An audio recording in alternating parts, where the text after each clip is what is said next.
this workshop will be super hands-on.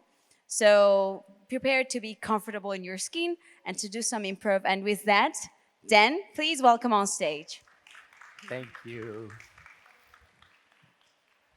Good afternoon, everybody. Your creative capacity is infinite. Your ability to come up with new ideas on the spot and under pressure is virtually limitless. I have a metaphor. This is how I think about creativity. It's as if every person has a magical treasure chest somehow inside of them.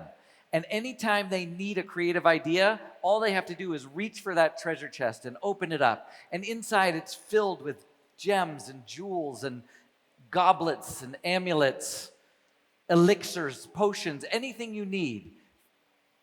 The problem is, if you're like most of us, when you go for your creative treasure chest, when you need a creative idea, you reach for your treasure chest and you find that it is locked. Or even worse, it's not where you left it, and you're going to have to go find it. It's buried under a mountain somewhere. And it's guarded by a fierce dragon. And you know this feeling, you know this moment when you think, I need a creative idea. And you reach for your creative treasure chest, and you feel some heat on the back of your neck. And you know that it's the dragon who's threatening to burn you up. And you say, you know what? I'm not going to use a creative idea. I'm just going to use a normal idea. When I know that's already been tried, I won't get in trouble for it. I'll do a safe idea. My job is not to, I'll tell you what my job is. It's to help you unlock your treasure chest, to help you find it when it's missing. And I'm not going to help you kill the dragon. I think we kind of need her around. Hey, hon. But I am going to help you befriend the dragon, or at least distract her for a little while so you can get at that creative good stuff. How does that sound? Great. Want access to your creativity? Here's our technique. This is my wife and partner, Michelle Darby. Yay, Michelle.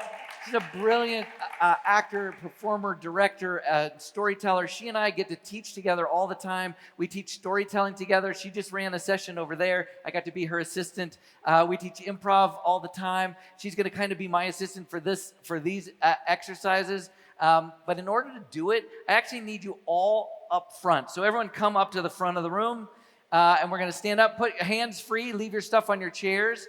And in fact, we're going to push these front chairs out of the way a little bit. So we have a little bit more space here. Michelle and I are going to come join you down on the stage, on the ground.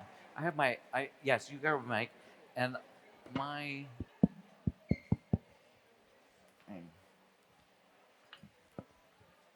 Thanks. All right, good. Everyone coming forward. Come into this space here, and let's push some of these chairs out of the way in the front. We'll fix them afterwards, but we'll just push them back out of the way. You guys in the back, come join us. Come join us.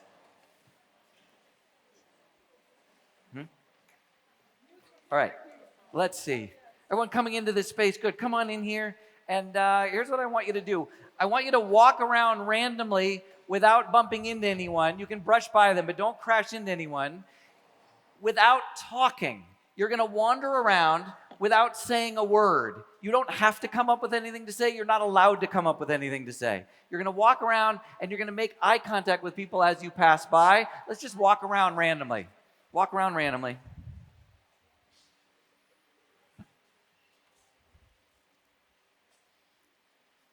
As you go by people, you will see them.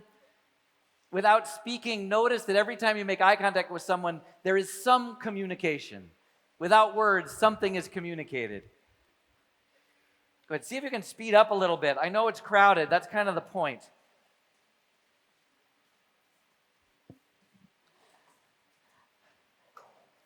Nice and crowded. And move a little bit faster. I want you to cut through the crowd. Sometimes go through the middle, sort of mingle around, really sort of tight in there. There you go. Good. When I clap my hands, I want you to change direction. Ready? Change. Good. Just pick a new direction and start walking. Good. Keep moving. Keep moving. And change. Good. Keep going. While you're walking, I want you to secretly and randomly, without letting them know, I want you to pick someone that you're going to keep your eye on. It can be a stranger, someone you're watching, but don't tell them that you're watching them. Keep moving. Everyone slowed down. I want you to keep moving, but you know where this person is at all times. You don't stare right at them. You just know where they are. Person A, you're going to keep moving here, mingling around. You know where person A is, but keep walking. Good. Keep moving, keep moving. And now I want you to pick a new person, a different person, person B, and keep your eye on person B and A at the same time. You're going to watch two people at the same time. Keep moving if you can. Okay, try this. See if this works. Try to form a perfect equilateral triangle with A and B. Position yourself so that you are the same distance from them as they are from each other. Make a perfect equilateral triangle. Is that possible? Position yourself so it's a perfect triangle. No matter what happens, I want you to be in a perfect triangle.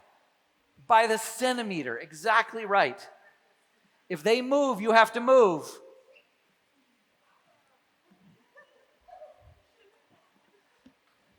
Make a perfect triangle. I'm going to count it down. I want you to be in a perfect triangle at the end.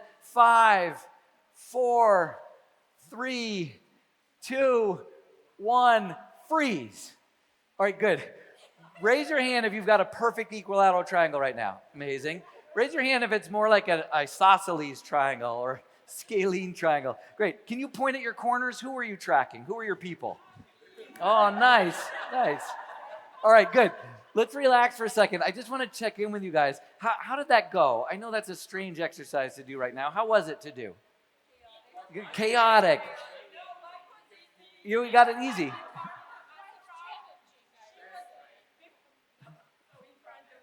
And so you were able to. They met. You got very lucky. What? Space wasn't enough, but otherwise, yeah, yes. Yeah, it helps to pick tall people. It definitely helps to pick tall people. You picked each other? That helps. That's really lucky. One thing I love about this exercise is in order to be successful, you have to keep moving. If you ever get a triangle and you just stop, you go, I got my triangle, they're going to keep moving and you're going to be out of phase. So you have to adjust moment to unanticipated moment as you play. Like life, like everything. We have to constantly adjust and adapt. I want to keep that in mind as we do improvisation. The moment you think you've got it, it's going to be off. So keep dynamically moving. All right, that's round one. I have two more quick rounds here. This one starts by walking around randomly. We're going to make some more space by pushing a few more chairs back. But I want you to, push some chairs, get a little bit more space. But we're going to walk randomly again. Walk randomly around. Got more room. We've got more space here all in the front. And we're going to go faster. I want you to walk faster. Yeah, try not to just do a circle. Try to sometimes cut through the middle. Go different directions. And when I clap my hands, you're going to change. Ready? Change. Good. And change. Pick a new person A and a new person B. This is a different round, different rules, but you've got a new A and a new B. Don't tell them who they are. In this round, person A is your enemy. You have to get away from your enemy. Person B is your defender. They are the shield that will protect you from the enemy. Position yourself so that you have the defender between you and the enemy. Get to a safe place behind the shield. Don't let the enemy get you. Look out.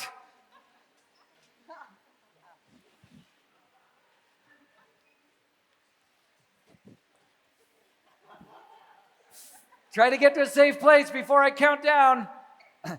5, 4, 3, 2, 1, freeze. Raise your hand if you're safe right now. Nice. Raise your hand if you're vulnerable. We like vulnerable. Vulnerable is good, yeah. Point at the enemy. Who is the enemy? And who is the defender? Who is your shield? Who protected you? Great. All right, you lost them. How was that round? I'm interested in how did that round feel compared to the other round. How was that round? Anxious. Yes. Yes, it absolutely true. It's fun. It's more anxiety and more fun. Can we have both at the same time? Yes, it's just actually just a choice. Sometimes people say this round is way more stressful. I agree. Some people say it's way more exciting. We get to choose what it is, but it absolutely raises our adrenaline. Yeah. Here's a microphone. It's a bit counterintuitive that the smallest person can be your best shield Yeah. because they move around freely and nobody's They can. like That's hiding. right. They have more freedom. There are advantages. Clearly, if you can keep track of the person you picked, that will help. But there's other dynamics in this game. I want to. Yeah. So my shield kept getting away from me. Yeah. I spent more time running after my shield, Yes. which was you, than watching my enemy. Yeah. Also, so. Yeah. But I realized a lot of self-reliance as I felt like good. there's no shield there. That's great. And then my enemy's there. I had to protect myself. It's great. Here's a point that I want to make that this sometimes comes up in this round. When your job is to save yourself, it elevates the energy, right? You're like the stakes are higher in this round than the previous round. That's great, especially for improvisers and actors. If we can raise the stakes, then we can show up differently. But we have to be careful about that because the word enemy creates a physiological response in your body, and an audience watching you can tell that something's going on. They read that something's different. So when we coach speakers, one of the things that we like to say is your job is not to make yourself look good or to avoid an enemy. Your job is to stand up for someone or something else, to show up differently. We want to raise our energy, but we want to be careful about the ways in which we do it. So we got one more round. I'm going to show you this. Starts the same. Walk around randomly. Last round. Walk around.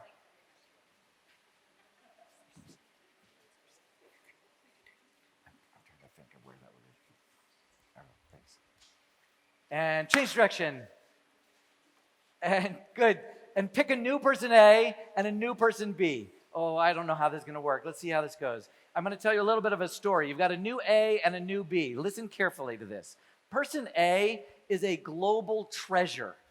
They are a person who has the answers to the questions we are facing right now. And they're a wonderful person. You adore them. Person B is a supervillain. They mean to harm the treasure. You are the defender who must protect the treasure. So you have to shield them. Go get between them and the villain. Don't let the villain get the treasure. Save them, protect them, guard them, defend them. Save the treasure. Watch out for the villain. Save the treasure. You might have to. 5, 4, 3, 2, 1. Freeze. Raise your hand if you're doing a good job right now. Nice. Raise your hand if you're not there yet, but you'll get there. You're going to make it. Good. Point at the treasure. Who are you saving? Yeah. And who was the villain? Who was the villain? Yeah. Amazing. All right. Good. We can spread out a little bit. You guys are in nice and tight right now. That's good.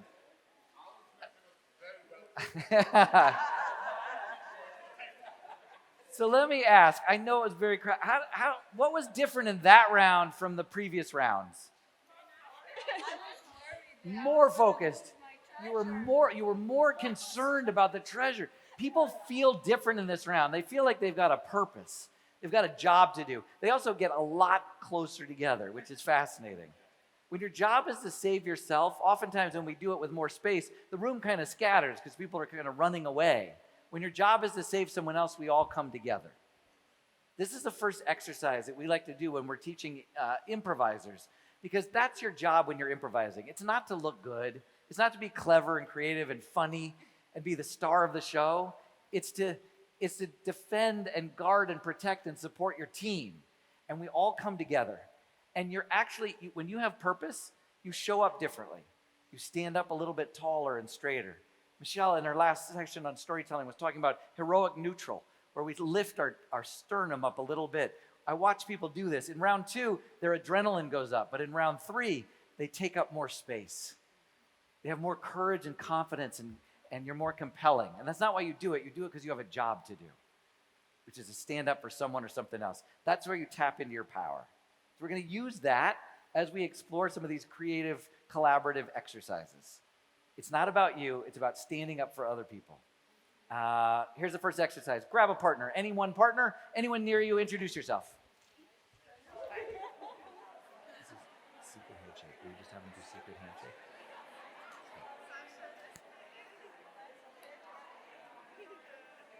If you don't have a partner, raise your hand. If you're looking for a partner, raise your hand. If you have no partner, raise your hand. And a group of 3 is fine. So you can be in a group of 3. A group of 3 works great. All right, here we go. You and your partner have a job to do. Okay. You want to describe it to him? I didn't know I was going to do that. Okay, so here's what you're going to do. You're going to go to your secret partner, your partner, and you're going to do a handshake. You're going to make up a handshake together. It's your secret handshake. You have what, 30 seconds? 30 seconds to figure it out. Doesn't have seconds. to be complicated, but it's yours between you and your partner. Both of you have to contribute to the handshake. Mm-hmm. Both of you have to add something. 30 seconds, ready, go.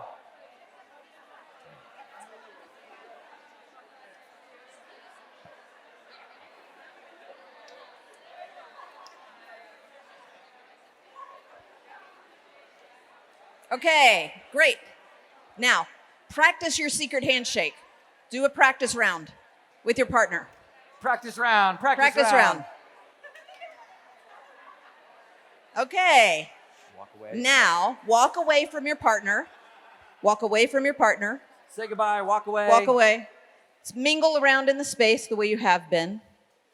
Okay, let's say you're walking around Tbilisi and, oh my gosh, you see your secret handshake partner. You don't say a word, but you go up secretly to your secret handshake partner and you do your secret handshake. Ready? Find your secret handshake partner. Do your secret handshake.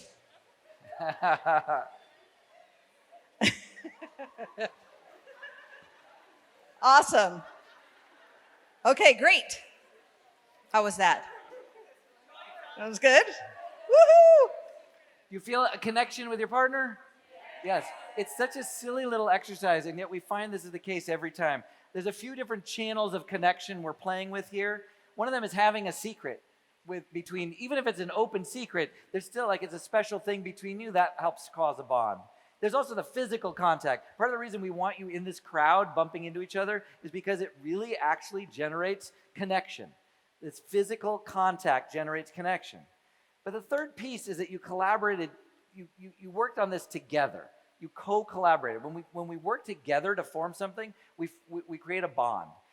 One of the core principles of improvisation is prioritize the bond. It's about the bond and connection. The rest will come. I promise you. It's about the bond. So that's your handshake partner. Do one more handshake with them. One more handshake.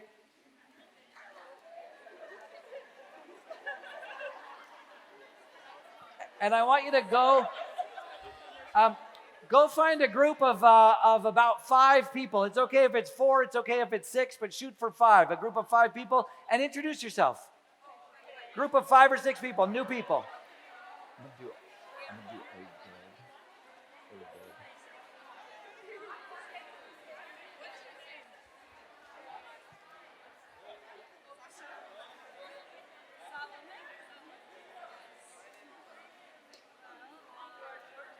So I'm going to have you demo by pretending to give me something, and I'll say okay.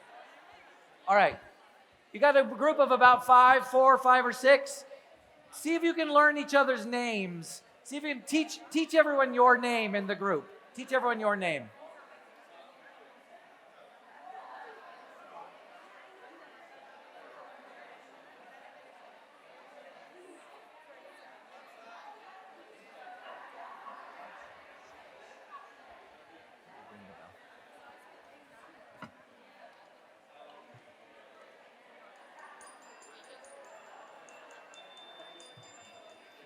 All right, great. The name of this game is Oh Good. In order to play it, you have to know those words. So repeat after me. Oh good. Oh good. That's it. That's all you need to know to play this game. The way it works is someone in your group is going to start. They're going to pretend to give something to somebody. It could be anything. Here's an apple. Here's a car. Here's a rainbow. Here's a broken glass. It could be anything. Whatever someone gives you, immediately your answer to that is, oh, good. And then the next thing you say is why you needed that thing. If you actually need it in real life, you can say the real reason. If you don't have a need for it, you can do a made-up reason. But this is really important. I don't want you to be sarcastic. I don't want you to say, oh, good, I really needed that. Be genuine. It's imaginary. It can be made up or truthful. Again, it can be anything. Michelle will give me something, and I'll show you what I mean. And tell me what it is. It's a teddy bear. Oh, good. I've been having trouble sleeping at night, and I can now cuddle with my teddy bear. Thank you. At the end of you saying why you needed it, you say thank you. All right? And then it's my turn to give something to someone else. So I could say, oh, Michelle, here's a pen. Oh, good. I needed a pen. I'm writing a novel. Perfect. My hand. Good. Excellent. Just like that. Oh, good. Here's why I needed it, and thank you. And if you're not sure why you needed it, because you cannot plan ahead, you have no idea what they're going to give you, here's a trick. You have to say oh and good immediately, but you can stretch it out. You can say, oh, good. Again, you don't have to be interesting, too. Whatever you say, you can say, oh, good, I needed that. That's fine. Please, only give things that would be considered positive or neutral. You don't have to give presents, but you can give like a cardboard box. Don't give things that are mean. Don't say, hey, Michelle, here's a punch in the face. Like, that's mean. Don't say that. That would be mean. So only things that would be neutral or positive. And I want you to play for a couple minutes. So in your little group, you're going to give and receive a couple of items. So here's the thing. Pay attention to who hasn't gotten it in a little while and give it to them. Don't go around the outside systematically. Go randomly, but always have an awareness. Who hasn't gotten it yet? Who needs something? And give it to them. Who's going to go first in your circle? Raise your hand if you've got the first item in your circle. Okay, 2 minutes. Ready, go.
Take 1 more minute. You have 1 more minute.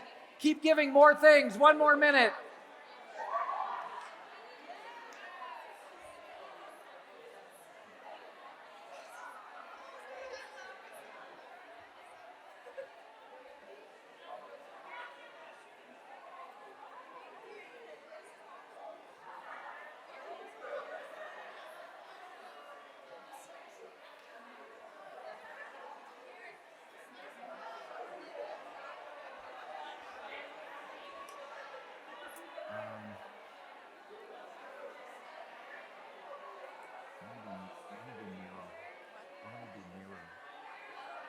I want to do mirror. I'm thinking that I want to lead mirror as one of the exercises. Coming up. You want to lead it? No. Do you want to lead it? I'm thinking of putting it in. We'll talk in a minute. That's right. All right, good. Stop right there. Oh, good. How did that go? Yes. Oh, good. Oh, good. What? Yes. You can complain. What did, I gave gifts to everyone. Nobody gave me a gift. oh, there's gonna. So this, yes. So I have serious grievances with this game. There's time. Grievance one. Okay. I gave her Ferrari and she gave her chewing gum. Then we went in a circle. Nobody gave me a gift. So you know what? Now, there's a time. Thank you. Yeah. This is a terrible game. I'm gonna. Here's, here is a warm bath. Oh, thank you. Sure. A bucket of cold water, maybe that's what I need. Okay. All right. Here's what's gonna happen now. In this game, we're gonna do it again. So you guys are gonna have a chance to make sure he gets included here. I'm gonna add another layer, which is this. It's the same game. You're gonna give a gift. They're gonna say, "Oh, good. Here's why I needed it, and thank you." And they're not gonna be sarcastic. But this time, you're allowed to give things that are positive, that are neutral, or that might be harder to love. You can now give things that would be negative. But the answer is still, "Oh, good." So, for example, if someone gave me a broken glass, I would say, "Oh, good. I'm working on a mosaic and that piece will fit perfectly on my mosaic." Or if they say, "Here's a flat tire," I'd say, "Oh, good. I'm teaching our son how to fix a tire and that'll be perfect for a demo." "Here's a global pandemic." "Oh, good." "Oh, good. I needed more time to myself. Thank you." Like whatever it is. Actually, I thought of those way in advance, and so I had those all ready. Maybe I want to show you. We can do this with anything. Michelle, you have one potential you could give me. All right. I have this bag of dog food. Oh, good. I need something to throw at the protest. Thank you. So anyone else? Call. Hey, Dan. Here's a. Here's a lemon and lemonade. Oh, good. I'm thirsty. Thank you. Yeah, classic. I mean, you've already given me the thing to do with it. You gave me both. Exactly. Great. Someone. Here's a headache. Oh, good. I'm working with a new acupuncturist, and I need to test and see if they're any good. So I'm going to see if they can help me with that headache. Here's Trump. Oh, good. I needed something to rally around, yeah, Trump is thank you for that one. That's a good challenge. Again, if you're not sure what to do, you can say, "Oh, good. I needed that. Thank you." Just say you needed it. You don't have to be brilliant here. 2 more minutes. Who's got the first one in your circle? Ready, go.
"30 seconds left. 30 seconds.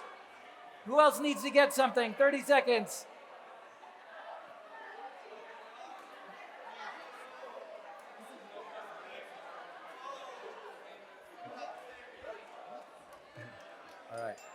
All right. Very good. Thank you, guys. How did that round go? How was that? Is it good? Okay. What? You had the best gift ever. One of the things that we do, I love this game because it's actually a mindset for the improviser. Whenever we're on stage, whatever happens, we have to say, oh, good. Sometimes a great thing happens, and that's easy. And sometimes the wrong thing happens. It's even more important that we say, oh, good, and figure out how to use it. It's the mindset that we cultivate. Whatever happens, we use. Mistakes are gifts. Anything on stage is worth playing with. And so we practice saying, oh, good. I found that it works in life too. I'm not saying you have to push it into every aspect of your life, but there's so many more places where we don't say, oh, good. We hear something, and instead of responding, oh, good, we go into a judgmental, critical mindset. If we say, oh, good, it's a different part of our brain. It's a creative, generative mindset rather than an evaluative, judgmental mindset. Oh, good is the trick to get there. Thank your team. Thank your partners for doing that. Everyone go find one new partner.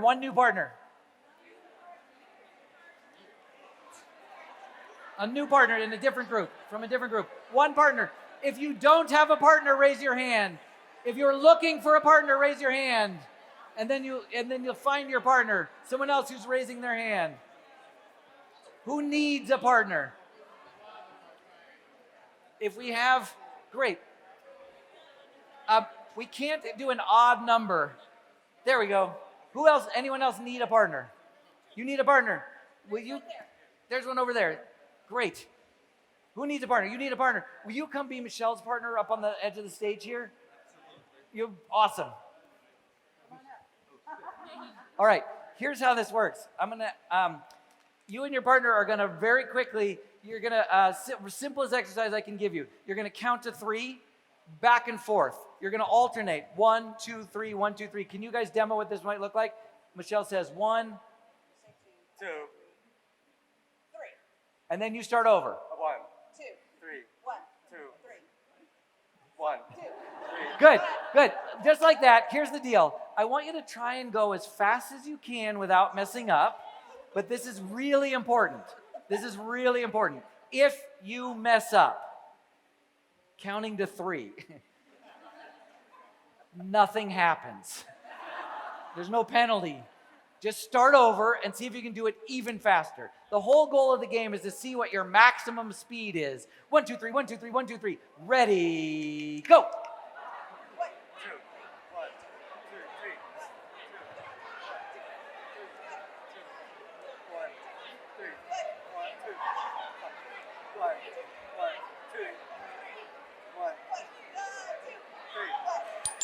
2. All right, good.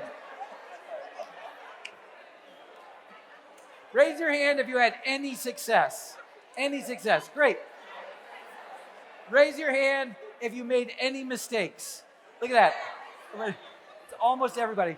We used to tell people that messing up in this game is a sign of intelligence, but that's not true. There's no correlation. Everybody messes up in this game. Did anyone not mess up?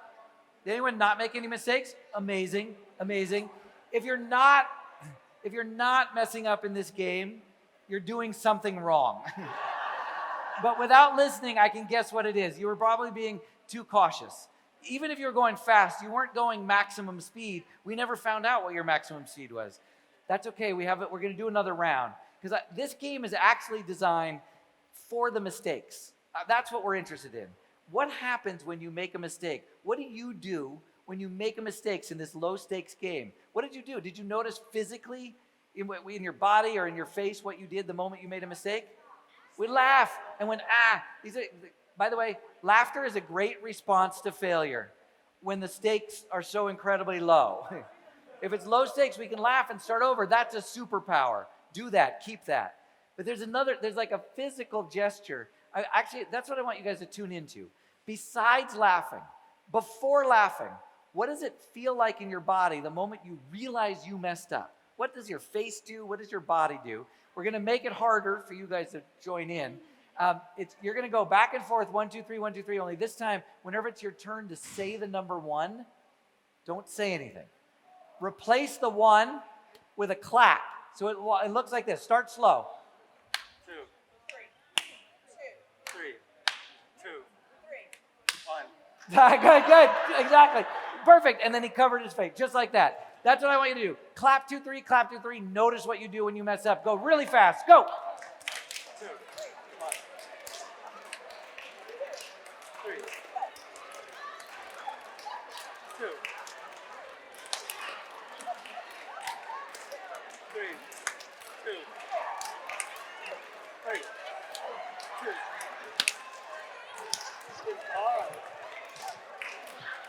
2, 1, 3, 2. All right. Are we still messing up? Yes. Did you guys mess up? Yes. What? More clapping. That's what I'm going for. What did you feel in your body when you made the mistake? Pain, frustration. What happened physically? We shrink, we tense up, we tighten our body, we get smaller. I have a theory. My theory is that we are tensing up in a way to avoid punishment. We're bracing ourselves for some kind of punishment. Or to disappear. We're trying to hide, so we're trying to reduce the target. What? You don't want to let them down, so you feel that shame, and so you try to hide from it. Your partner is probably not going to hit you. I hope. Your partner's just happy that you messed up before they did, to take them off the hook. I think that the punishment in this day and age is judgment. It's criticism. It's not a physical punishment. And we feel this shame or embarrassment, and so we're trying to hide from it, even briefly. I think we laugh to let go of that tension. I think that we're trying to release it. I think it's healthy. It's safe and protected and guarded and defensive. It's not resilient. It's not resourceful and generative and creative. It's not your way into your magical treasure chest if you're hiding. So this is what we're going to do. We're going to do the exact opposite. I'm going to make it harder. You're going to mess up even more. And this time when you mess up, instead of having your body flinch or cringe, I want you to literally throw your arms in the air in a celebration, a triumph. It's very cheesy. I want you to make a vocalization that goes like this. Ta-da! Everyone on the count of 3. 1, 2, 3. Ta-da! Very nice. The point of this game is not to mess up on purpose, but is to go so fast that you mess up and then you celebrate messing up. It's clap for 1, snap for 2, and then say the number 3. Clap, snap 3, clap, snap 3, ready, go.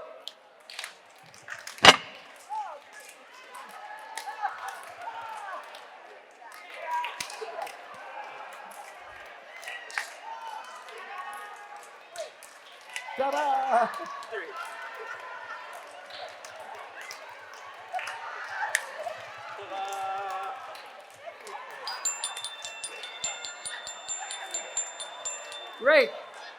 Great. All right. Who got a chance to celebrate failure? Who celebrated failure? How does it feel to celebrate failure? Yes. When I ask this, I've been playing this game for years. I once played it with 3,000 people in a basketball stadium. And there's a universal response to failure, this tightening up. But when I ask, how does it feel to celebrate, to open up when we fail, the first response is always, oh, it's liberating, it's fun, it's freeing. But there's another feeling too. I've come to recognize. How else does it feel? Besides fun and freeing, what's the other feeling of celebrating failure? Let's go again. I love that. What else? There's another feeling too. It's vulnerable, it's anxious, it's awkward and bizarre and unnatural. There are many situations in life where it would be wholly inappropriate for you to make a mistake and then go, ta-da! But there's many situations where it also doesn't help for you to flinch and cringe and hide and blame someone else. So we have to get control over how we respond to failure. We want to make a conscious decision. The stakes are so low here, let's practice celebrating failure. Notice what we're holding on to. I'm going to give you one more round. I don't know if you noticed in that last round, maybe you noticed your partner messing up, maybe even before he noticed, and you were like, oh, maybe you should do a ta-da right now. In this round, I want you to remember that you're a team, you're a pair. If your partner messes up, you get to take responsibility and celebrate too. Assume it was your fault. Both of you celebrated every failure. Many of you were doing this already. If anyone messes up, you both say ta-da. In this round, a pause is a mistake. If you have to stop and think, what comes next? Ta-da comes next. And there's no more numbers. It's clap for 1, snap for 2, stomp your foot for 3. Clap, snap, stomp, ta-da, ready, go.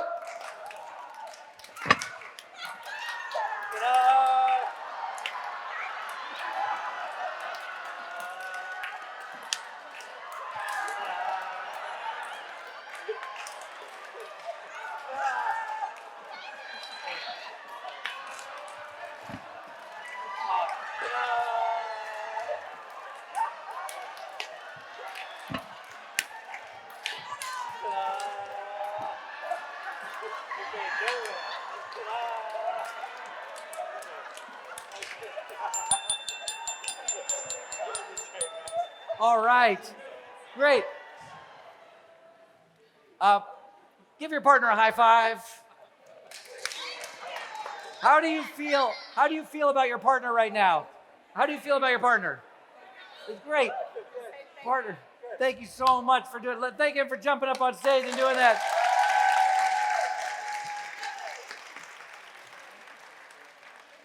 One of the key concepts in improvisation, besides fostering bonds, is to reimagine failure, to think about failure differently. Failure is an opportunity for growth and learning and discovery. That's an easy one. It's also a chance for creativity. Mistakes are gifts. You can say, oh, good to it and see where it takes you. Mistakes and failure are also an opportunity to bond and connect. One of the things that I've discovered is when I work with creative teams, the ones that have success bond really well. The ones that fail together bond even faster, as long as you're failing cheerfully without blame. One of my jobs at Stanford is when I teach students who come into the university, on the first day, I say, in this classroom, your job is not to be perfect. It's to shoot for average and fail cheerfully. And they can't believe it.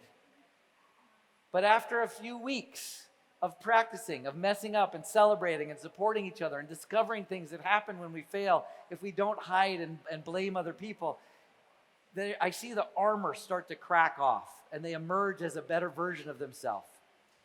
Reimagine failure. Thank your partner one more time. And find a new partner. Find a new partner. Please do it. Oh, no, we don't have time. No. I change gears. We have to end. I have one thing with. Okay. Oh, with your new partner, I want you to have a quick conversation. You can do a group of 3. A quick conversation. What do you want to take away from this workshop? Talk to your partner. What do you want to take away? What do you want to use? What do you want to remember? Quick conversation. Yeah, I lost for 10 minutes. 3 is fine. 2s or 3s.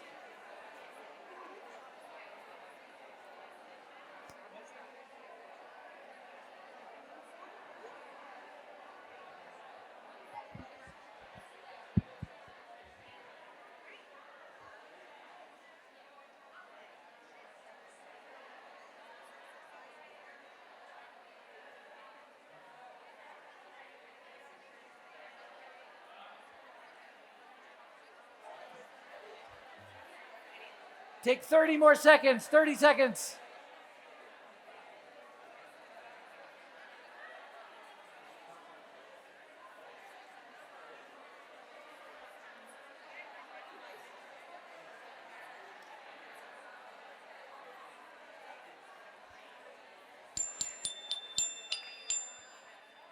All right. I want you to, I just have one, there's going to be one more thing for you to do, but before we go to it, please thank your partner for having that conversation. And we want to hear what you guys talked about. We're here for the whole rest of the festival, so grab us and we'll talk about it and keep this conversation going. But there's one thing Michelle's going to have you do right now. Mill around the room.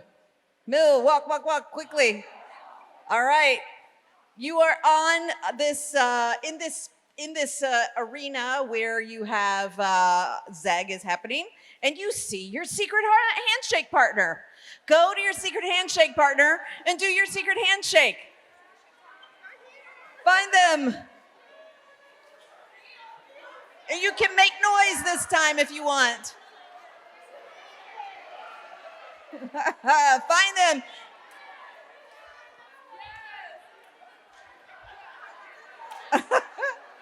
Who needs? Right here? All right. All right. We want to leave you with this. A lot of the improv work that I do came from a theater director named Keith Johnstone, who started in the UK, and he ended up moving to Canada. He's one of the grandfathers of modern improvisation. He passed away last year at the age of 90. He wrote a book in 1979. A lot of his ideas are the ones that we're still using in the theater today. He's the one who came up with the idea of blocking versus accepting, of saying yes and to what your partner has said and building on their ideas. But this is a quote that he has in his book from 1979. He says, "There are people who say yes, and there are people who say no. The people who say yes are rewarded by the adventures they have, and the people who say no are rewarded by the safety they attain." Whenever I think about that, I'm reminded that we have a choice. We can choose safety and we can choose adventure. They're both good choices. But we don't have to be stuck in a habit. And we know by getting to be here with you this week in this amazing event that in some way in your life right now, you have chosen adventure. And we hope you have a great one. Thank you, Michelle. Thank you, everybody. Thank you. All right.